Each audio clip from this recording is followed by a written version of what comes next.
One of the most important facets of any business is customer service. In business, you are not only selling a product or a service, but an experience. Providing exceptional customer service and developing real relationships with your clients means increased sales, retain customers, new customers via word of mouth, and a positive reputation.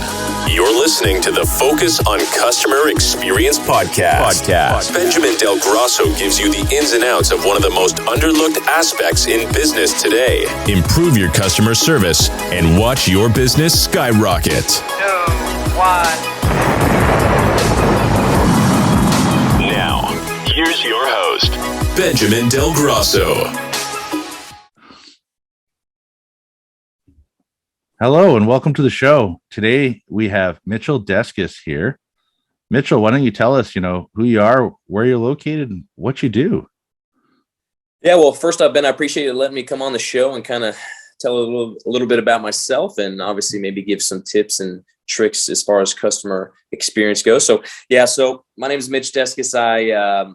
Before I got into the industry I'm in now, which is the roofing commercial construction industry, I was a personal trainer for about 8-9 years. Got into a personal studio. So I was training clients, had trainers for about 3 years. Then I moved out to Colorado with my wife before our daughter was born, moved back to the DFW. That's how I got into the roofing industry. That's pretty much it as far as I don't have a very entertaining life. So that's pretty much it. Really into working out. I think when you get into working out, you create a lot of discipline. You know what I mean? So I think when you're able to create a lifestyle of fitness, you become more disciplined in other aspects of your life. So like with work and things like that. So it's pretty much it. Yeah, I agree. Because, when it comes to working out, a lot of it has to do with self-discipline. And so many people say, oh, I don't have time to work out. Oh, I don't have time to do this.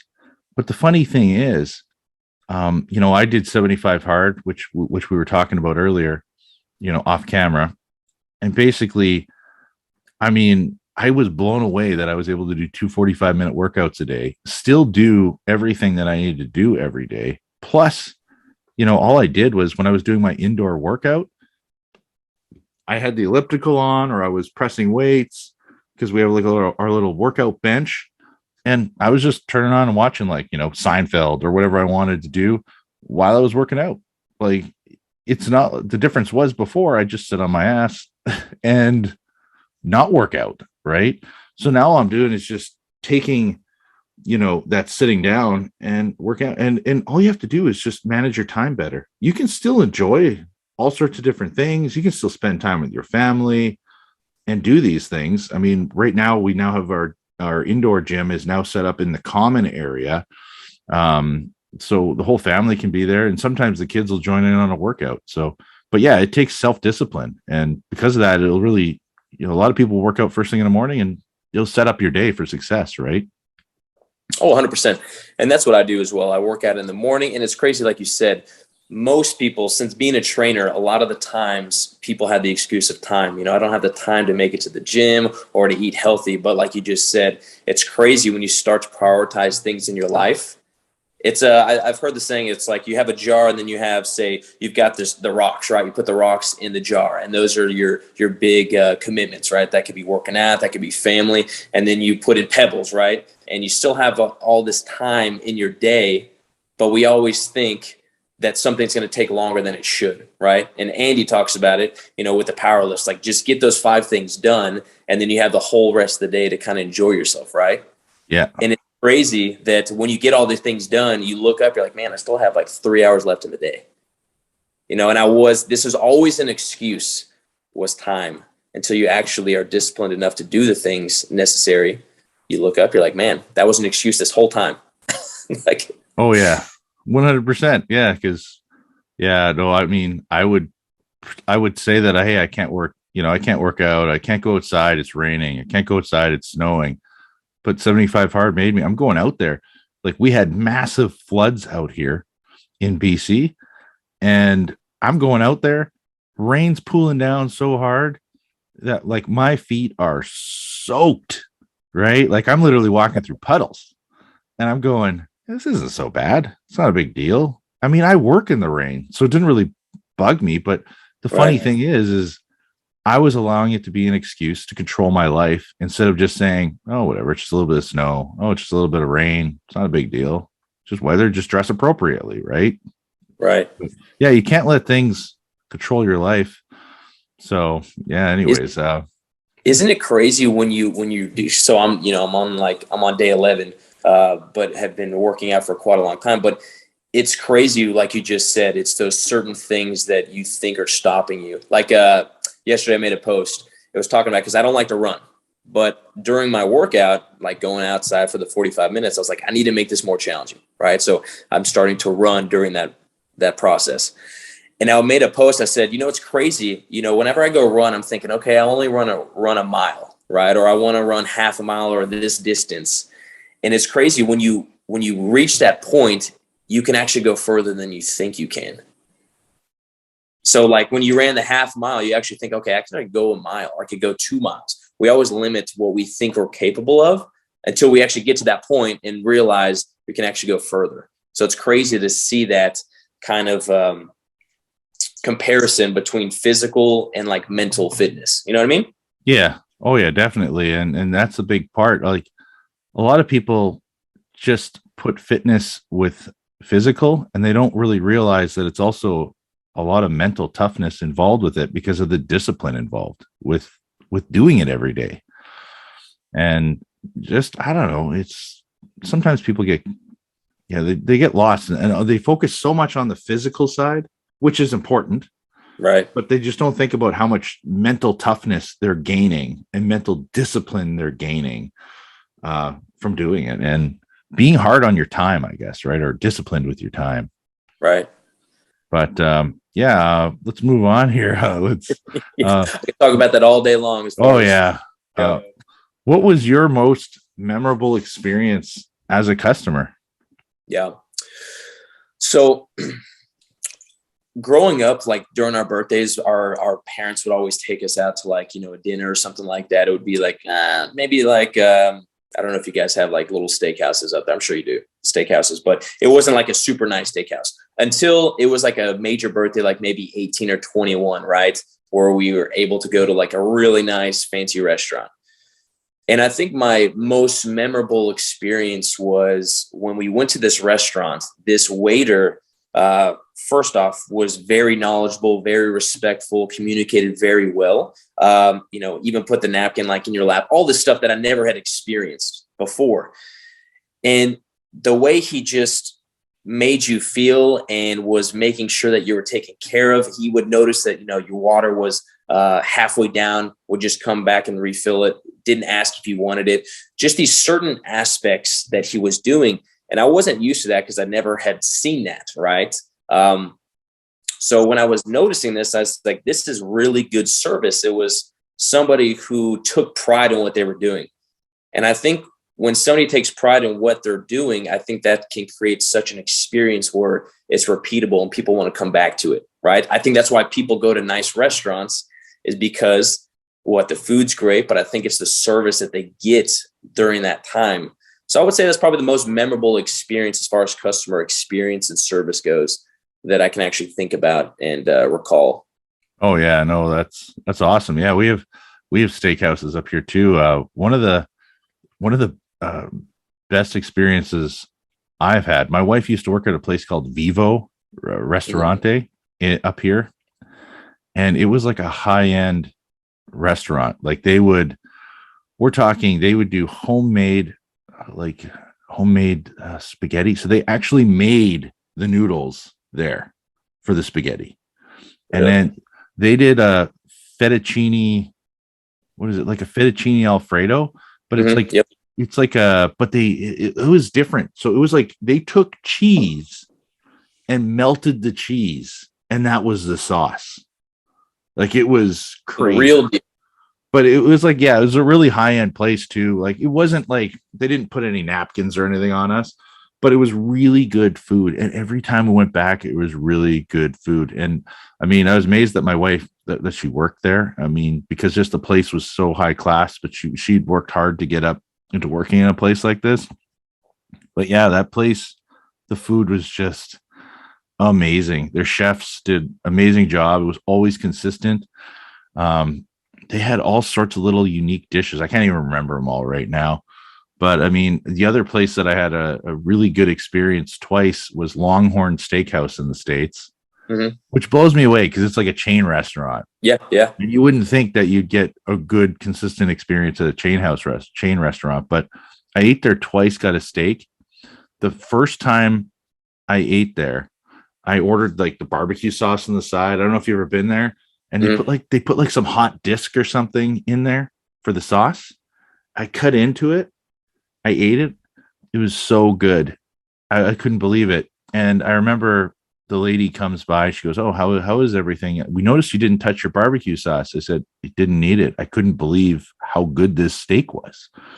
And she goes, the manager comes back and he goes, "I'm glad you're happy with it. We're taking the barbecue sauce off your bill because we're just amazed that you were that happy with it." And I was like, "Oh, okay. Do they not get this often?" And that was in Florida. I think it was Florida. A couple days later, we had a different Longhorn Steakhouse because I was like, "Oh, I want the same experience again." And I couldn't believe it. They were consistent, which blew me away because that's a chain restaurant. Now, maybe it was just the quality of meat that they were getting. But both times I was like, man, it was like they did such a great job. And that's a big thing about customer service. Are you consistent or are you just going to be, wish-washy, right? Because if people get a different experience every single time and you're not consistent, then you get some people who are raving fans and some people that are like, yeah, I don't really think that place is that good, right? Well, exactly. And I made this, in my business, I receive a lot of referrals, and it comes from customer experience and what you can provide for the homeowner, right? So I was teaching all of our sales guys how to do that. And I was talking about whenever you have a favorite restaurant, it depends on, like we said, the food is great, the service is great, the atmosphere. But I said at the same time, if the food's great, but the service is poor and the person isn't coming around, they're not asking, they got this attitude that, they just don't want to be there. Even though the food's great, because of the service, people aren't going to refer it. You know what I mean? Like you can have a terrible attitude and you still won't get what, as far as an experience or the referrals or the reviews that you want. So it doesn't matter how good the product is. I think it matters about, the experience that you provide somebody. Oh yeah, I totally get that. And just to kind of give kind of a final word on this subject. So I had a guy, he did some contract work for me, and I was going to look at hiring him. And twice when he did installs, it's very strict that we do a 15 to 30 minute demo on the product, no matter what. Even if the customer's like, "I'll figure it out, I'll do this." No, the reason why is because I don't want the phone calls, right? I don't want to have people, it's not that I don't want the phone calls. What I want to do is eliminate those phone calls. For sure. Necessary questions that could have been answered when we were already there and explained in depth. And basically he did the whole, the guy says he'll figure it out. No, but that's not how we work. We need to give that demo. So, I explained it all to him again, did some contract work just because I was busy. And the second time he did the same thing, like, "Oh yeah, they said they had one before, so it's no big deal." Yeah, but that's not the point. So I was like, you know what? I can't hire this guy. I just can't. So what I've realized is I need to hire people that have never worked in the industry. I need to, as Andy likes to say, I need to build people, right? Right. That way they're not bringing any of those bad habits of, I don't need to do that. I know better than them or whatever, right? Because I need consistency. And even when people tell me they already know the product, I still give them a demo. And most times I still teach them one new thing they didn't know before. And I kind of took that as a challenge because you want to just eliminate those things to keep the experience consistent. Oh, exactly. Just like we were talking about with Longhorn Steakhouse. The experience was the same, different locations, but like you just said, with that one guy, that could be a hiccup in the whole chain of somebody having a great experience. So, no, I totally agree with you on all that. So, when you look around at the world today, what has stood out to you as the biggest change in how we interact as customers? So I'm 31. So growing up, everything, you really didn't have the internet. It was just now coming out, right? So a lot of the things was either it was over the phone, you were talking to somebody, or it was in person. I think the big change that's happened is everything, and Andy talks about this all the time. It's the automation. It's the, just having somebody call in and maybe get a robot or somebody from India or something like that, where it's not personalized. And I think the big difference, and I'm sure this is the way you run your business, this is how I run mine, is personalizing everything, making sure that that person feels like they're the only customer. Like, just for instance, like I ordered the 75 hard book, and I'm sure that Andy gets that ordered all the time, right? But in the receipt, it said, "Hey, Mitchell, thank you so much for being a part of this movement, blah, blah, blah." It was like a paragraph handwritten. And I think what we've gone from is that personalization to now everything's automated, because everybody wants it so easy. They don't want to put in the effort. You know what I mean? So I think that's the thing I've noticed is everything's automated now, and it just pisses people off. Like, it's just crazy. Like, you're on the phone for 30 minutes waiting for somebody to answer the phone or things like that. So I think that's the biggest thing I've noticed from the customer experience has kind of gone away from. Yeah. So straight up, like, I was in another networking group. I learned a lot about CRMs, if people who don't know what a CRM is, it's customer relationship management software. That's where you get the emails every single day from these big box companies or whoever, basically reminding you over and over and over again that they have a sale. So I had a CRM built where literally someone filled out a contact form on Facebook with their email and phone number, and it would automatically text, email them all of this information on why you want a dash camera or sales, boom, boom, boom, hit them with like 8 emails over like 4 days kind of thing, right? One in the morning, one at night, because that's what a lot of these companies teach you to do. Well, I found that really it's not personalized, first off. Second off, a lot of that stuff goes to people's junk and spam because it's just coming from an automated machine. And like I already said, it's not personalized at all. I actually got rid of that because I found it was doing more damage to the brand and to who I was than what I do now. And now I have a lot of things that are pre-templated, where when people fill out a form, I update it with their name. I might update some information regarding their vehicle, and I send it out. I have a lot of information there, but at the end of the day, if I just rely on my CRM to automatically email them over and over and over again, well, guess what? That's what's going to happen. It's just going to keep doing all that stuff, but I have no follow-up process. So I also follow up manually, right, with an email to make sure that they're getting that information. The CRMs are so unpersonable, and I think we're going to see. I think the majority of small businesses have control of this.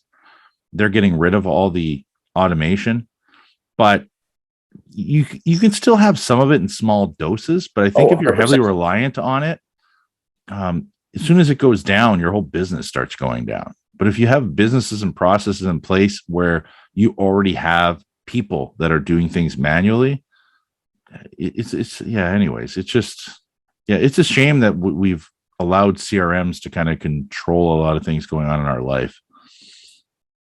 Oh yeah, no, it's crazy. I think you made a good point though. It's in moderation. I think if somebody's reaching out to get some information, something can go out quickly. That way it gets to them right away, right?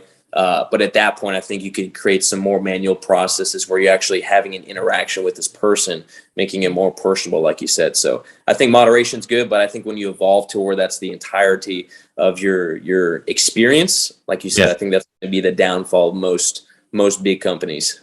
Yeah, and that's, like I said, that's what I got rid of, because that literally was my whole experience for clients. And I was like, yeah, you know what? I'm not closing a lot of people. It doesn't make sense. And I started thinking, would I like this? And I was like, no, I'd find this annoying. And I do. Like, there's companies that it's like, I want to use their software within my business, and I'll roll for them. And man, they email me twice a day. I'm like, how am I supposed to read all this? Delete. I just start deleting it. Yeah. I don't even know if it's relevant. It might be cool stuff. I don't know. But most of the time, it's just like you're clogging up my inbox.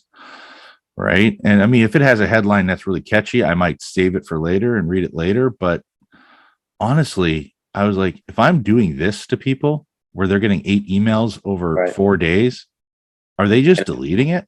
Right. Because I'm feeling this way. Yeah, because if I feel this way, probably majority of people feel this way too. So I can't, because then it's overwhelming, right? Like, Oh yeah, no, it is. Crap, where do I start? This is too confusing, right? Well, it's crazy you're saying this. I had a conversation yesterday in our sales meeting, and we were talking about how do you progress people, not follow up with people, because we inspect roofs, we show them the damage, blah blah blah, right? We get the insurance out here to approve a re-roof. But this person was asking, like, how do I follow up with these people, because I feel like I'm spamming them. And it's funny you say that, because a lot of the times when you're kind of pestering somebody to do something or remind them, people don't want that, right? They want to be progressed in a way where it makes them make the decision. I know we're talking about sales now, but it makes them make the decision of doing something that they know they should, right? Versus just say, hey, did you already file your claim? Have you talked to your husband? Or all these things. It's how can I progress them in a sense where it's their decision and it makes sense. You know what I mean? Oh, no. Yeah, I totally get what you're saying. And I mean, the whole thing is this is all about the sales process. It's about your customer experience. So really it all combines. I mean, even like the podcast that I recorded the other day, we honestly talked more about human interaction and how we interact as humans than we actually even really did to talk about customer experience. But it all technically comes back together because how we are treating each other just as people. So, I mean, I don't really say that, yeah, sales definitely 100% is a big part of our customer experience. Because if you're just, if people email me, for instance, and say, hey, how much is it for install? I just want to know. And I just write back $200. And that's all I wrote to them. They're going to shop at that point. Right? That's it. Yeah. So I always, will say, hey, if they've given me all the information, hey, we charge blah, blah, blah, $200 plus tax, blah, blah, blah, blah. Please refer to our common questions about dash cameras. We also have lots of videos to watch on YouTube if you're looking for more information on what's involved. So I always try and give them more information to build our brand up so that they know, because if they are just shopping on price, they're probably not our customer anyways. I mean, I had a guy email me the other day saying, this place is $10 cheaper. Okay. And I emailed back saying, okay, you should ask them if they're going to show you how your dash camera works, show you how to pair your phone, and how to change all the settings. Because if they're not going to, trust me, I'm worth more than $10 for that, right? And that guy didn't even respond to me, and that's fine. But I've also had where I've emailed that to lots of other people or texted them that. And I've had a lot of people pay $30, $40 more for my service because they're like, yeah, you're right. I actually want to learn how this thing works. Yeah, they see the value. Yeah. And I think what you're doing, as far as I know, you were talking about, you just got into the podcast, you're making these videos. And I think that's doing a lot of good, because now you can refer that to these people and show them. You can basically build all this value firsthand and this knowledge, and then they can see you as the expert versus just, hey, what's your price? And if it's $10 more, well, yeah, they're shopping the price versus the value that you obviously offer. And you can show that by giving them these videos, all these this information. So I think that's fantastic. Oh yeah, no, it's great. So what is one thing you do or have done to provide a positive experience? So I think the biggest thing when it comes to a customer experience is trust, right? I think once that's broken, then the experience is not going to be good, right? Even if the product is really, if it's great, it doesn't matter. So what I always do is I set the expectation from the get-go.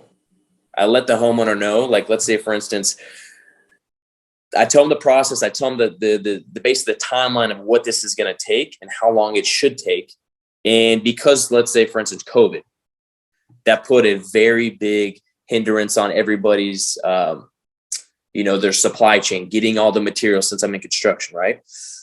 So let's say, for instance, with a gutter material, the color that they want is a month out. I would say, hey, look, just so you know that this color that you have, unless you want to go with something else, it's going to take about a month to get in, just so you know. So I think when you can set the expectation for somebody at the very beginning, then you won't have to basically overcome all these objections, or maybe they're getting disgruntled because things are taking longer than they expected them to. So I think if you can set that expectation from the very beginning of what this is going to actually take and what it's going to look like, you're building trust automatically. And then at that point, you have to fulfill what you just said you're going to do. So I think if you do those certain things, I think that's going to create an experience that people are going to remember, because roofs aren't sexy.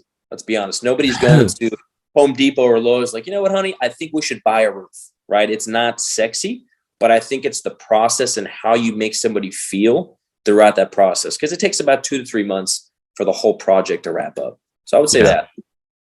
Oh, yeah, that makes sense, right? I mean, like I have extensive supply chain experience, and trust me, I totally understand what's going on with the supply chain, and depending where your materials come from, I mean, even just coming from, across the United States to you, for instance, there's a lot of these factories and everything where normally they'd have, let's call it 100 workers in them, and they're only running 50 because that state or province or wherever is only allowing them to have workers within a certain distance of each other. And so they have all these different rules. Some companies have adapted and said, hey, you know what? Because of this, we're going to run 24 hours a day, our manufacturing plants, and we're going to have the other 50 people out of the 100 are going to work at night, the other 50 people, so that we can continue manufacturing going all day. While some companies have just said, we're only open 9 to 5. So I guess 50 people lose their jobs. And then because of that, the supply chain gets hit. Their growth gets hit. They've lost sales. So there's multiple factors involved with how these businesses are running. And because of that, it affects your business. And it's this whole big ripple effect. And on top of that, if it's coming from overseas, a lot of the factories overseas were shut down for 2 months. So they were, originally at the beginning of all this, right? So there's still backlog coming. It's just catch up at this point. Right. So yeah, I totally get it. Right. But the big part of that is communication. And as long as you're communicating, I think your customers will be blown away. Honestly, most customers are blown away just that I respond to their inquiry. Right. Because a lot of places don't even respond. You're right. So the fact that you're communicating, hey, it's all good. We can get you your brown one, but it'll be a month. But if you want black roofing or whatever, you could have it next week. Would you like to go with black?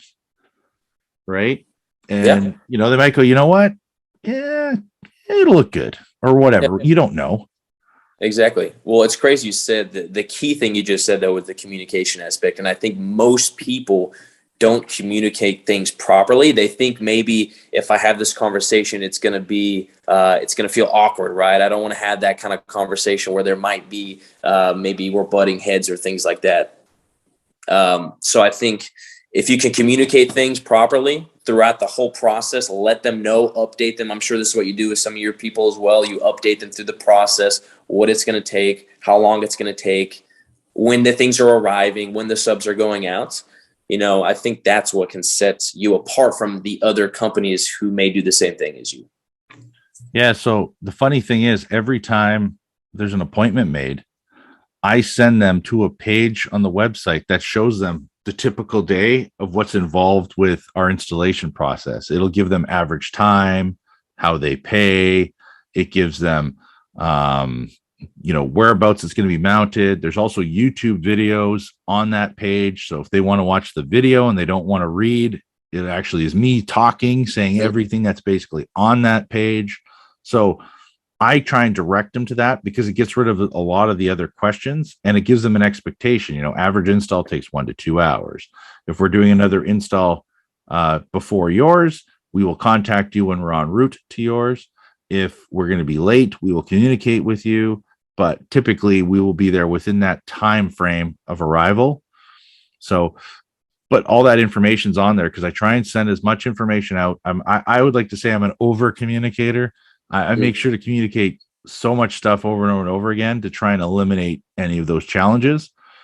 But I also know that a lot of things you have to be told at minimum 3 times before people even like have it sink in, right? Right. Oh yeah, no, 100%. I agree with you. So is there a book you've read that has influenced your life? So I'm sure you've probably gotten this response a lot of times. So just context, I never read growing up. I was not a reader. I was more of a person outside. I played basketball and things like that. So I never read, only in school when you had to actually read a book, right? So when I graduated 18, 19, I started to read. My brother actually gave me a book, and as we all know, it's Think and Grow Rich. And even though that's just a very common book that most people have read, it was the first book I read where I actually read the whole thing that I didn't have to read, right? But it opened my mind to knowing that you're in control of whatever you want in your life. And the effort that you put into something is you'll get out of that. And I think that was the big thing. And that was a catalyst, not only for reading, but working out, the discipline it takes to work out. If you want to change your body, you want to change your mind, there's these certain actions that you have to put into place. So that one book was a catalyst of me reading more, looking more in depth, actually understanding myself and what it's going to take to actually get the results I want. Because a lot of the times you have to think about, most people don't want to do inner work, right? They just think it's other people's fault. It's a victim mentality. Oh, it just wasn't meant to be. But I think if you can actually look inside, and I think that's what that book does, it allows you to look in depth of yourself and what you maybe aren't the best at, and that you can actually become better at it by just surrounding yourself with the people or the information. So I think it's that book that really was a catalyst to me creating what I've done over this, say, last 10 years. Yeah, I'd say I have a very similar story. I didn't read it all other than when I was in school. I worked a couple different jobs, but Best Buy definitely triggered something inside me when I worked there. And I remember I was in the manager's office, but I was technically a supervisor, right? So I had one of my employees in there, and I was doing this whole like, I'm the boss and you follow the rules. These are the company's rules and you better follow. No, I'm not doing it. And I'm like, listen, Tyson, you're doing it. This is part of the job. And I remember this manager turning around and go, hey, you stop saying you're the boss. You follow his direction, because that's our minimum expectations. And, enough of this back and forth, right? Because it went on back and forth for like 10 minutes. So finally, the employee leaves. Manager pulls me aside and he's like, listen, like, I understand you have the best intentions, but the way you're managing is not proper. And he told me, read the book 1 Minute Manager. So I was like, oh, okay, whatever. And, when I did that whole, like, I don't really read books, but I was like, you know what? He must have his best intentions for me. So I read the book 1 Minute Manager, and it was all about, reprimand in private and, tell people they've done a good job in front of the other teammates, so that way you're bumping everybody up. And it was, at that point in time in my life, it was perfect for me. And because of that, and because it helped me so much, every time they were like, hey, this is a book that kind of everybody at Best Buy head office and district is reading. Next thing you know, boom, I read Now Discover Your Strengths. And Now Discover Your Strengths basically set me up for my whole life. Like, I literally live off of that book about, I want to build strength-based organizations. Everywhere I've worked since then, I always want to build people based on their strengths. But yeah, like, very similar story. I never really read it all. I played hockey on the street growing up, played hockey on the ice growing up, played soccer on the field. That's what I did. We came home from school. I didn't do my homework. I went out and played hockey, right? But yeah, like, later on, I was probably 22, I want to say, working at Best Buy, something like that. And that's when they kind of 2002, yeah, right around there. So, they got me reading books, 22, 23 years old, somewhere around there. And that's what kind of triggered me. And then I stopped reading books shortly after I left Best Buy. And then doing 75 hard again. In the last couple of years, I started reading books again. I probably read about 8 books or 10 books or something in the last 2 years. And I have like 6 more books I got to read here. like I bought them in the Right. intention of reading them. So I need to start reading them so I continue growing, which it's important. It keeps the books kind of going. It keeps you motivated, keeps your mental toughness up. So Oh yeah, and I think you can learn different ideas, and they always talk about, wisdom is learning from other people's failures or their experience, right? So you don't have to actually go through that, and I think that's what some books can offer, right? These people who are successful or have maybe built a business and now they're creating a book. Like I know probably Patrick Bet-David with Valuetainment, right? His 5 steps, his book. I don't know if you read it, but anyway, haven't. No. It's a great book. I would highly recommend reading it. But yeah, it's just, you learn all these new techniques or this way of thinking, and you're never going to learn that if you just your head's in the sand, so to speak. Yeah, that's totally right. Like you got to read, you got to find books that are going to relate to you, something that's going to push you to that next level. Yeah, I don't know. I got so many books I got to read here. One of them's Clockwork. I'm like you. I buy books and I'm like, all right, I bought like 6 books. All right, I need to stop buying them. I need to actually read them. It's like, yeah. Some of them I bought them because I want to support the person. Like one of them's in our Arte group, Chris Warren's. I bought his book. He also was on the show, and I'm like, well, I got to figure out where I'm going to read his in the queue. But yeah, I just want to make sure to support our other members, right? Oh yeah, no, 100%. Awesome. But if there's one thing you could change in the entire world today, what would it be and why? So I don't know if this is actually even possible. But if I could change something in the world, I would think it would be for people to be more open-minded. Because I think we're in a dangerous spot in the world today where people are so hooked on their identity and what they believe that they're not apt to looking at the other side of something. Like with the whole, let's take code, for instance, or politicians, right? It's very common where I grew up as a Democrat. I'm voting Democrat. I'm supporting Democrats, even though maybe you don't align with what they're doing, and you're not having the open mind to have a discussion with somebody who maybe has a different thought process. And I think when you're not open-minded, you're not allowing yourself to grow and develop and to think differently. And I think that's a scary thing where we are as a society today, because people are so hooked on what they believe and they want to hold on to it and they don't want to give it away. They don't want to change. And I think that's going to demoralize society if we continue to think this way, because think about it. Like when you have conversations with somebody and maybe you don't agree with them, and they tell you something and it kind of hits you, and it's kind of like a gold nugget where you think, okay, that makes sense.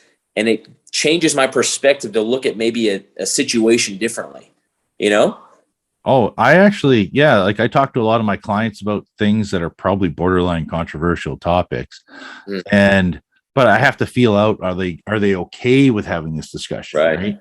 So as long as they're okay having the discussion, it's always kind of a good back and forth, in my opinion, right? Because now I can go and kind of say, hey, what do you think about this? And they go, no, it has to be like this. It has to be like this. And I'm like, okay, okay, I understand that. But have you thought about this and why this is happening? And then you start getting their critical thinking to kind of turn on. And then they're like, yeah. And it's like they're connecting dots, right? But at the same time, I've had people do that to me. But I was listening to a podcast. I'm not going to name the podcast, but they were talking about how 80% of celebrities are fake because they're so worried about the public opinion of what they should be doing and what they shouldn't be doing that they're not being the authentic self that they should be. Because 80% of my fan base, is anti something. I'm not going to name anything. Right. So I need to be anti something, right? When I speak. And, 80% of my fan base won't listen to, I don't know, Spotify. So I'm going to be anti-Spotify and my music is not going to go on Spotify. Right. Or, you kind of know where I'm going with this, right? 100%. So instead of saying no, I don't care. That's their opinion. That's where I'm going because that's what's best for me. And I support that. but they don't want to be that because they have to weigh the crowd. And it's the same stuff that goes on with politicians. Instead of politicians going, I think this is what the people want, this is what they're saying to me, but how is that going to look for me politically? Oh, wait, we need to make sure to take polls over the next month to find out where I sit. Oh, man, I have 20% approval rating. Okay, so my approval rating will go up if I make this decision. Okay, let's make the decision. Hey, now I'm up to 50%. Instead of just going, the people are doing it and making the decision. It's all about what is the popular opinion saying. And I don't understand that. Instead of just doing what you feel is right, it's all about that. And then the whole identity politics thing or whatever, like, what is it? The left is this, the right is that. I don't even understand that terminology. I don't know where people come up with this stuff. I don't understand why can't we all just come to the center and have a conversation? And you're allowed to have different views, in my opinion. Right. Exactly. Well, that's what makes culture so great. That's what makes a nation so great, is you can have these differing opinions, and you can come together, and you can either disagree, you can agree, but you come out on the other side better, because now you have a different thought and a different outlook on what that certain situation is. And going back to what you said about celebrities and things like that, like 50-50, like 50 people are going to hate you, 50 people are going to love you, right?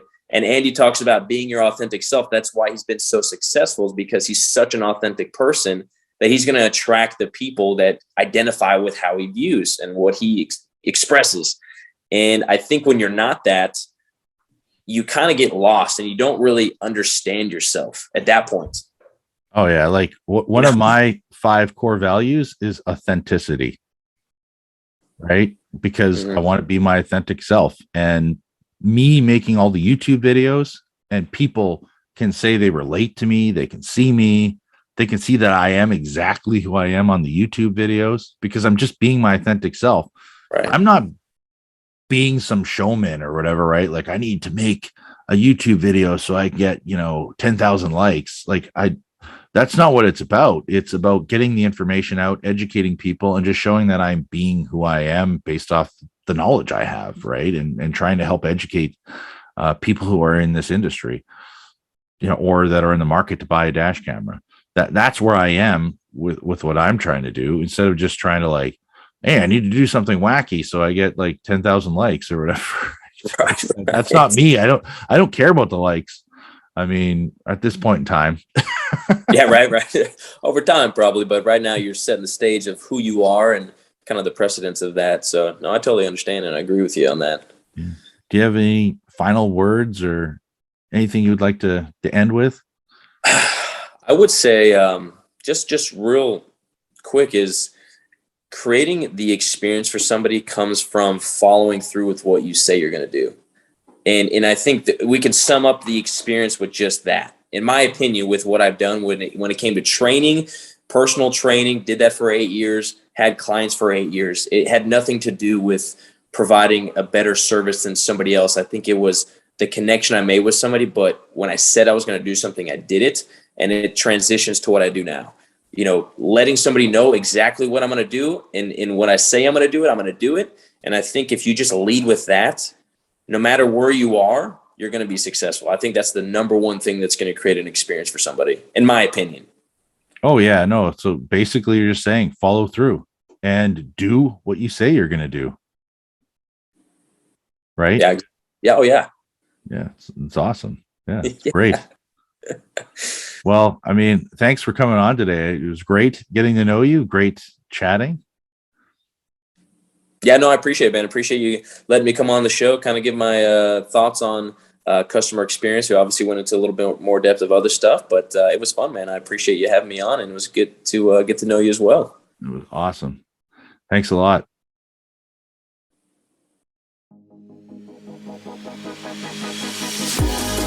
Thanks for listening to the Focus on Customer Experience podcast. Be sure to subscribe wherever you get your podcasts so you never miss an episode. For more information or to connect with Ben, check out Benjamin Del Grosso on LinkedIn, at Safe Drive Solutions on Instagram, or www.safedrivesolutions.ca online. We'll see you next time.